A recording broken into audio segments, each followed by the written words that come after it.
একদিকে দিল্লির যন্তর মন্তরে প্রধানমন্ত্রী নরেন্দ্র মোদী এবং তার মাকে নিয়ে প্রকাশ্যে অশ্রাব্য মন্তব্য করা হয়। ভিডিও সোশ্যাল মিডিয়ায় ভাইরাল হলেও কোনো আইনি পদক্ষেপ নেওয়া হয়নি। অন্যদিকে তামিলনাড়ুতে মুখ্যমন্ত্রী সি জোসেফ বিজয়ের ঘনিষ্ঠ বান্ধবী বলে পরিচিত অভিনেত্রী তৃষা কৃষ্ণনের নাম ঘিরে একটি মন্তব্য করতেই বিরোধী নেতা উদয়নিধি স্ট্যালিনকে পুলিশ আটক করে জিজ্ঞাসাবাদ করল।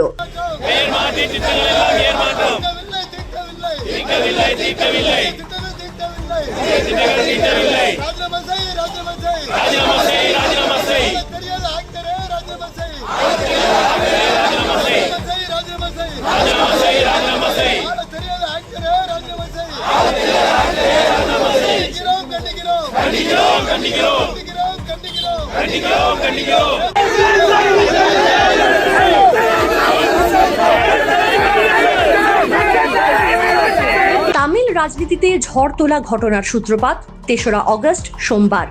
কাবেরী নদীর জলবন্টন ইস্যুতে তাঞ্জাভুরে কৃষকদের আন্দোলনে বক্তব্য রাখছিলেন ডিএমকে নেতা ও বিরোধী দলনেতা উদয়নিধি স্ট্যালিন।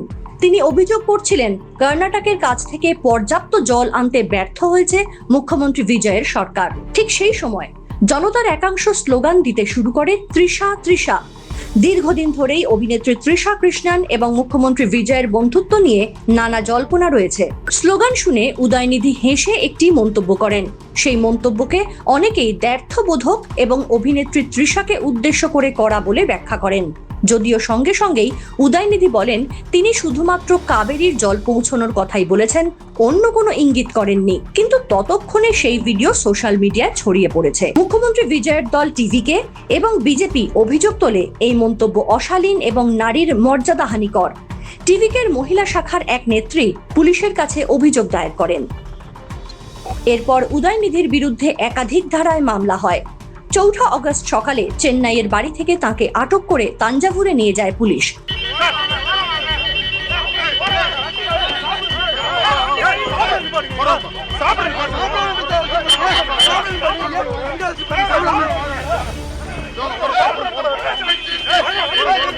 পরে অবশ্য মাদ্রাজ হাইকোর্টের নির্দেশে জিজ্ঞাসাবাদ শেষে স্টেশন বেলে তাকে মুক্তি দেওয়া হয়। এই ঘটনাকে কেন্দ্র করে রাজনৈতিক তরজা তুঙ্গে ওঠে।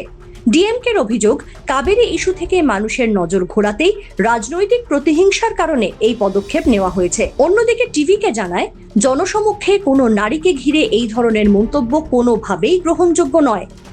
উদয়নিধি অবশ্য এখনো দাবি করে চলেছেন তিনি কখনোই তৃষার নাম করে কিছু বলেননি। তার বক্তব্য শুধুই কাবেরীর জল নিয়েছিল। তবে এই বিতর্কের সবচেয়ে বড় প্রশ্ন, একদিকে প্রধানমন্ত্রী এবং তার পরিবারকে নিয়ে অশ্রাব্য ভাষা ব্যবহার করেও যদি কেউ আইনের হাত থেকে এড়িয়ে যায়, আর অন্যদিকে একটি বিতর্কিত মন্তব্যের জেরে বিরোধী নেতাকে পুলিশি জিজ্ঞাসাবাদের মুখে পড়তে হয়, তাহলে কি সত্যি বাক স্বাধীনতার প্রয়োগ সবার জন্য সমান? Bureau report, Asianet news Bangla. আমাদের ভিডিও ভালো লাগলে লাইক এবং শেয়ার করুন।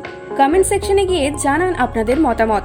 আরও ভিডিও পেতে আমাদের চ্যানেল সাবস্ক্রাইব করুন এবং প্রতি মুহূর্তে খবরের আপডেট পেতে প্রেস করুন বেল আইকন।